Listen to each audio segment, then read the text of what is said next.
Yo, what's up, guys? In the last video, we finished off at Diamond 3 Division 3, so we're getting close to Champ 1. We're gonna get into the games for today and hopefully see our first Champ 1 player, and also we'll see the very end of Diamond 3 and see how good the diamonds are looking. Let's get into it. Let's see how it goes.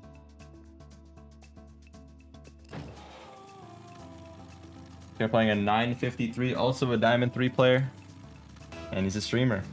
Okay. Gotta be careful. Usually if they're a streamer, they usually play the game a lot. Ball's gonna bounce straight in here, I think. Yes, sir.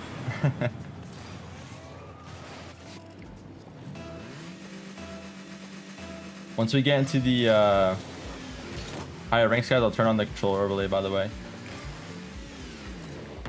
See what he does here. See if he has a good aerial on him. He does. Actually, almost got a good control touch as well. Use arrow right to get a good control touch there. He's gonna go for another kind of air dribble. All right, we're seeing a much more control already. But again, what is the problem there that he just made? He obviously flipped into the challenge. Flipping into the challenge is never a good idea because it commits you super hard. Not only did he flip, but he flipped like this. Right, which is not only committing you on the flip, but you're also committing all your boosts, all your resources. Boost is your biggest resource. Let's try to commit in a safe way every time, right? So you notice I don't really use much there. I can get out of it. I can work toward this other boost. Whereas there's just an empty net that's given to me based on him committing poorly. So if you commit the right way and they're committing the wrong way the whole game, you're gonna end up winning every single time. That's all ones is just taking your challenges the right way, I think. You need really good mechanics as well once you get to the higher ranks, but in these ranks, mechanics don't mean anything if you don't have good game sense.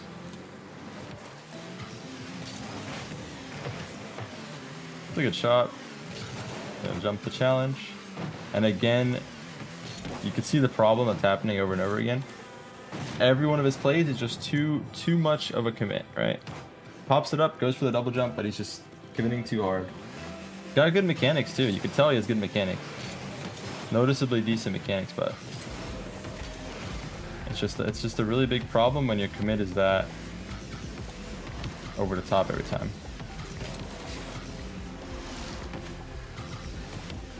See what he does. You see the control in the air is much better. Dodge the bump, and I still have 70 boost. He went for the boost steal there, but it's actually not going to do much. Let's go for a little air dribble bump setup. Really basic air dribble bump setup. Or I don't have to actually air dribble. I haven't actually air dribbled one time yet, by the way, guys.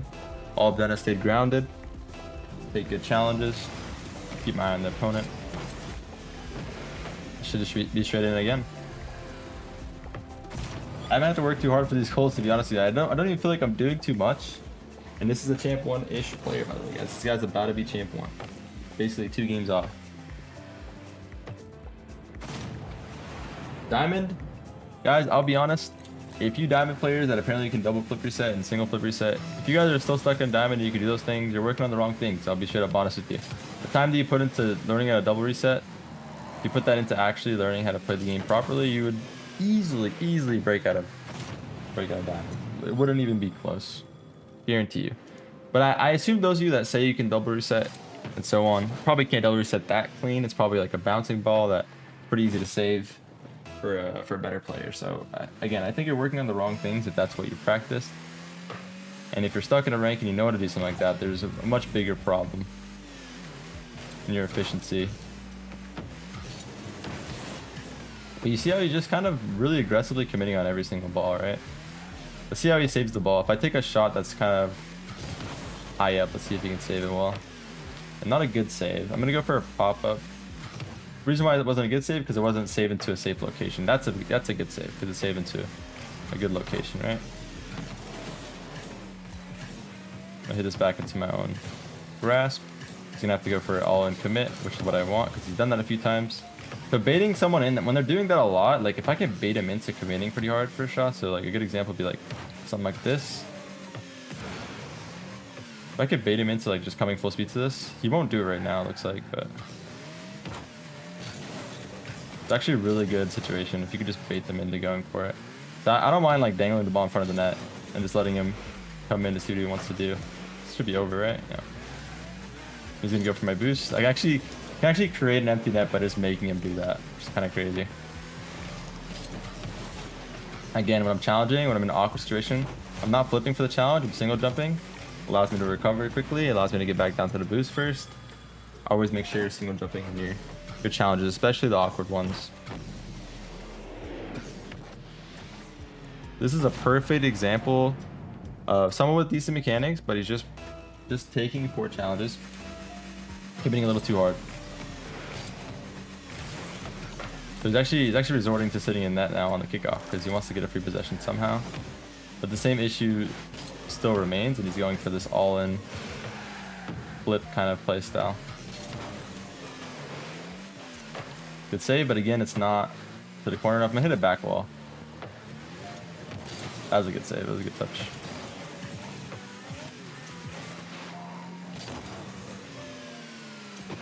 Take this boost.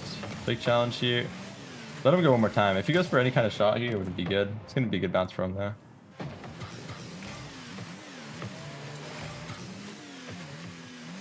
So wait for his touch. Just see what his offensive play will be here. He's not going to go for it. Make him nervous. See how he gets control on this ball. Good dribble. Turns into a control dribble.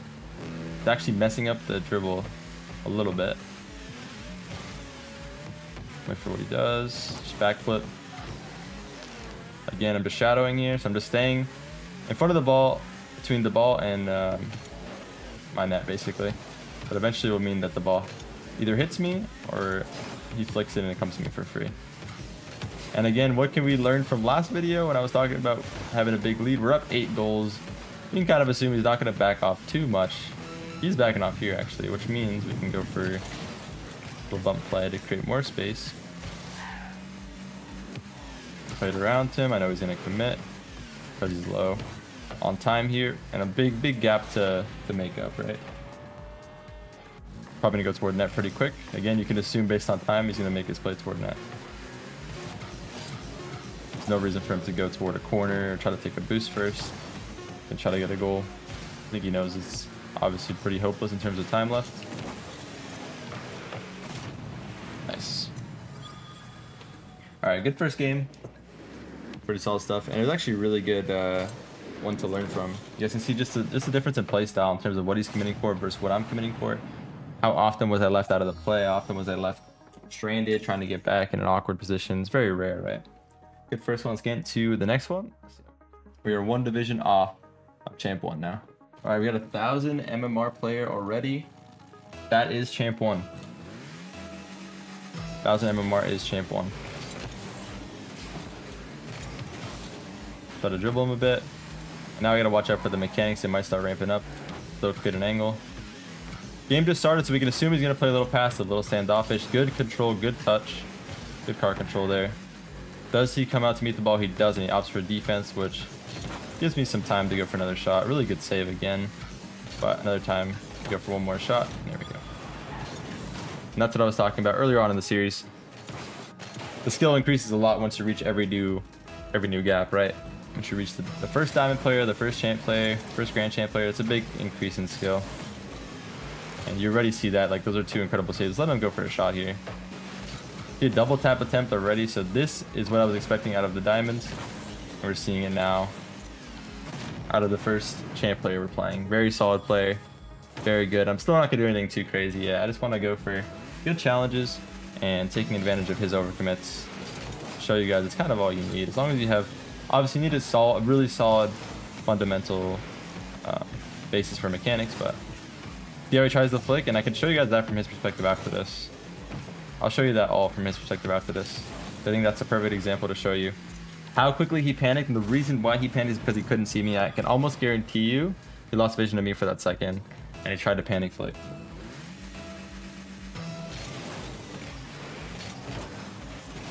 You see good mechanics out of him though. Both those saves are good car control. Went for a double tap, that was good car control. I'm just looking for the space on the field. What can I do here? I'm not going to go for a shot here. I'm just going to make him take a bad commit. There we go. Why am I going to commit for a shot there? If I flip in the corner and he saves it, it's going to go off his back wall. It's going to be in my net. If I don't commit though, and he hard commits for it, I instantly have a huge advantage. I take that every single time. Good touch. Now I have an empty net. I'm gonna try to let him come back a bit. Take one touch. I'm gonna go for an easy save. Let's see how much better the control is on a save. And I actually faked him out. He thought it was gonna be a perfect shot. So the same thing that was working against a bronze player is still working against a champ 1 player. If you can put it into the right position. I thought he wouldn't fall. I thought he wouldn't be ready for the fake there, honestly. I was trying to go for... see if it looked obvious from his perspective. Honestly, it didn't at all. Why did he... huh. Just smarter, I guess. It looks pretty real. It looked like a real kickoff. Had a feeling maybe, or he just didn't care. I'm not sure. Fake challenge here. Makes him freak out. Hit it off the wall. Didn't hit it opposite corner. I'm gonna go for a touch just to just interfere with his play. Don't want him to have a free control, especially knowing that he has decent aerial mechanics now. I don't really want to give free control anymore. So I'm gonna try to get in the way of these plays when I can. Notice how he takes a challenge where he flips, and I take a challenge where I flip, but I have the momentum, so it's okay to there.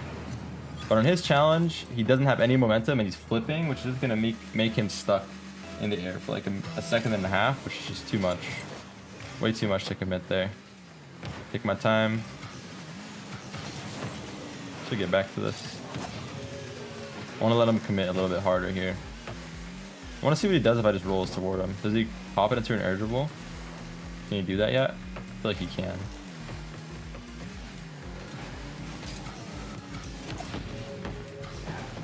Yeah. That's kind of the problem with those plays is if you go for an air dribble and you're playing a good defender and they stop it, you're also committing yourself fully to their backboard, fully into their net, and you have to have a good recovery out of it as well. But that's a really good example of hiding behind the ball. We got champ 1 off that. That's huge. We already got champ 1. That's awesome.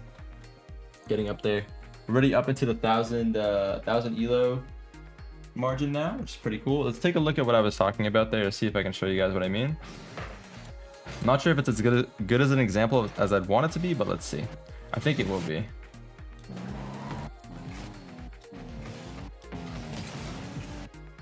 Okay, so he actually has crazy camera settings.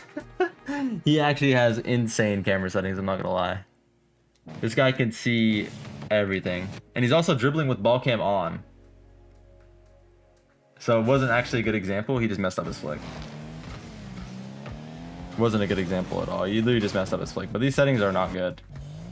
He's using like 300 distance, a little bit higher height as well, so he could see over the ball. These are like settings that are kind of good for 1v1 because you'll have view of your opponent more often. And he's also dribbling with ball cam on, which I think is intentional here, so he has view of me. But because if he has ball cam off here, he doesn't have view of me, I'm pretty sure. Because the ball cam is actually angling his car, or angling the camera toward the ball here, which lets him see me on the right. But if he was on car cam, he wouldn't see me at all, which is what I was going for. But yeah, that's interesting. That is, so maybe that's why he read that kickoff. Let's see. I'm actually very curious if that's why he read that kickoff.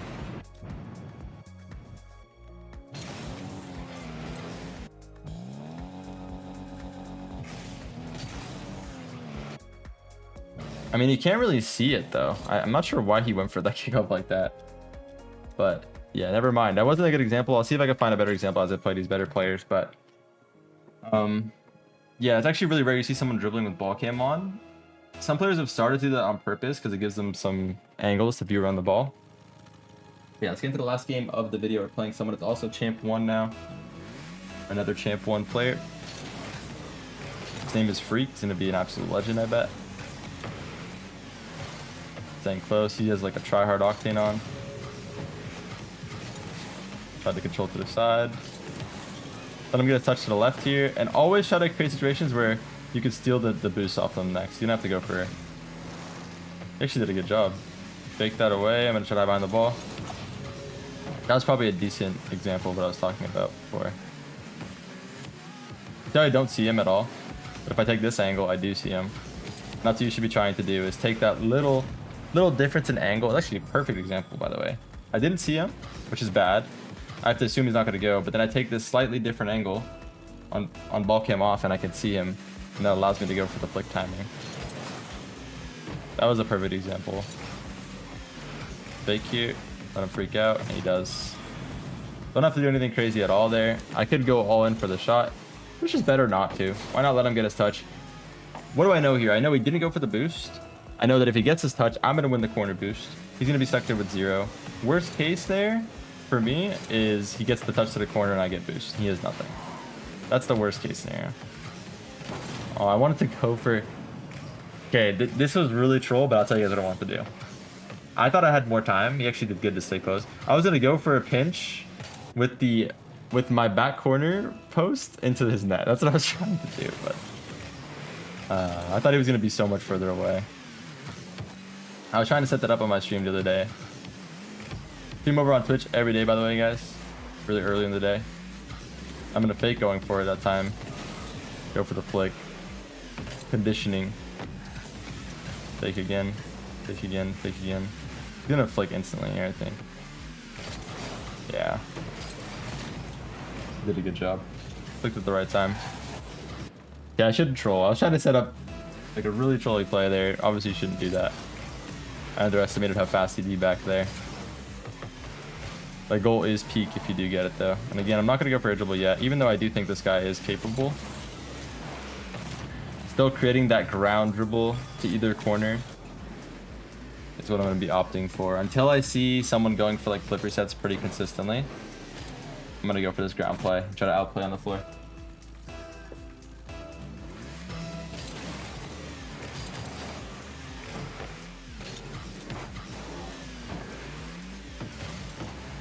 So poor touch. I know he used all his boost on that, so I don't have to actually commit, but he does. Single jump on my chow here. That means that I'm gonna win it and recover quicker. Let's go for really soft touches around. I'm gonna go for a touch to his other corner again here. I don't think he'll expect it. And I can go for a touch to his corner again one more time. That confirms that he no longer has either boost. I tried to beat him there last second. He did get that mid boost, which is fine. I can still set up like a challenge at least there. Let's see what he does. Not bad mechanics. I actually messed up here. I ended up losing my advantage, but going corner to corner is a great example there of how overpowered something so simple is. I mean, he's going to be blocking his net every time. See if he goes for a double. He goes for just an air dribble. That's fine. That's very savable. I kind of just wanted to see what he was going to go for. So I don't think he's capable of flip resetting yet, based on the way he aerialed for that. I don't think this flip reset would have been good at least. I feel like if he's going for that, that's like his safe play.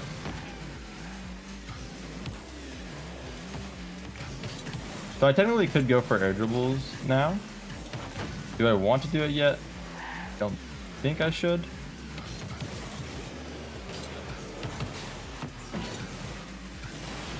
We'll see, we'll see. If we get an opportunity, maybe we will. He went for a pretty good one. I just kind of want to keep it simple still if I can.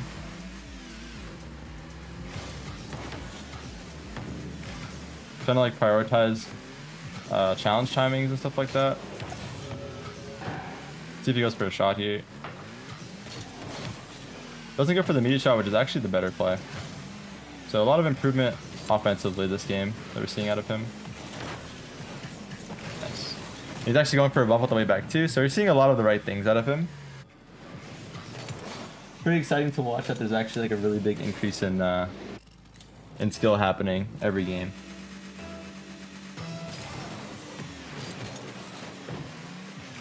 Like this game, if I took it a little too easy, this is 100% like really easy to lose. Went for a little 50-50 there in the air, which is smart. Should spawn back in time. Oh, I didn't actually make it to the shot. That was a good play. Good demo. Okay, we can definitely go for better shots now. I'm taking a little too easy in terms of my shooting ability.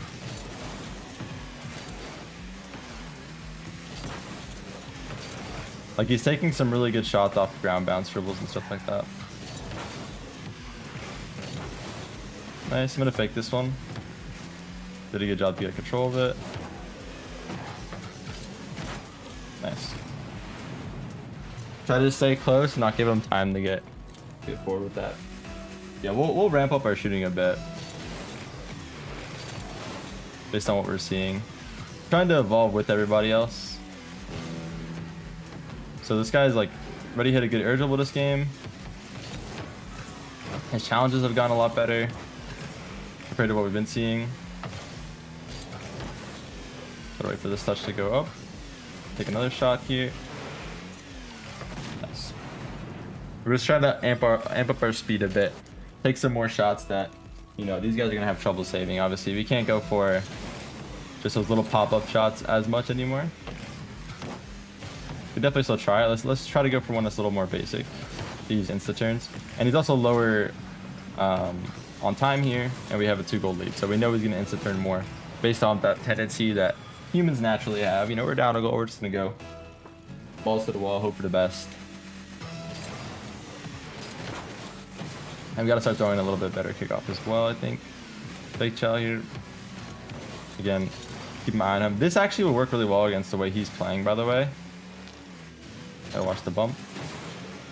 If I have one more second to show you guys, I hope I do. I don't think I will, though. Okay. Alright. I was gonna say what would work really well was like dribbling at a little bit of an angle and then just dropping it off, because his challenges are pretty forward. Like he was going pretty fast, pretty forward to all the challenges, so it's pretty easy to time when to drop it off your car and go for the 50. But yeah, there we are, guys. We're into Champ 2 already, which is pretty awesome. We are up into 1050 now, into that elo, which is pretty good. Up 1060, I believe.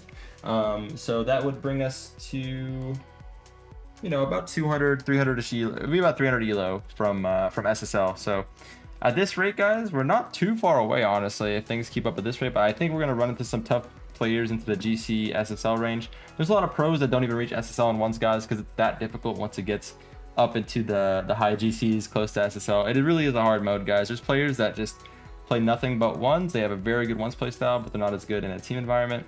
And there's the same thing goes the other way. There's players that are extremely good in a team environment and not as good in one. So it's good to be an all-round well-rounded player in all 3 modes if you can. That's why you guys should all practice one to try it out, because you'll learn a lot of things, and the mechanics will definitely start ramping up very soon. So don't worry, guys, you'll learn a lot mechanically as well coming soon, and what to spam once you get to the higher ranks. I'm going to put on my controller overlay as well for the rest of the series. Basically, I'm going to put controller overlay on. If you guys all want that, let me know down below in the comments, and I'll do it for all my videos from now on, even regular ranked videos on my main account. But yeah, hope you guys enjoyed. Nice that we're finally up into Champ 2. We haven't lost a single game so far in this series, but I know that it's going to be a lot of tough ones coming up. It'll be a fun time no matter what. Hope you guys enjoyed. Have yourself a wonderful day or night, whatever time it is. When you guys are watching this, like, comment, subscribe, and I'll see you guys all in the next video. Peace.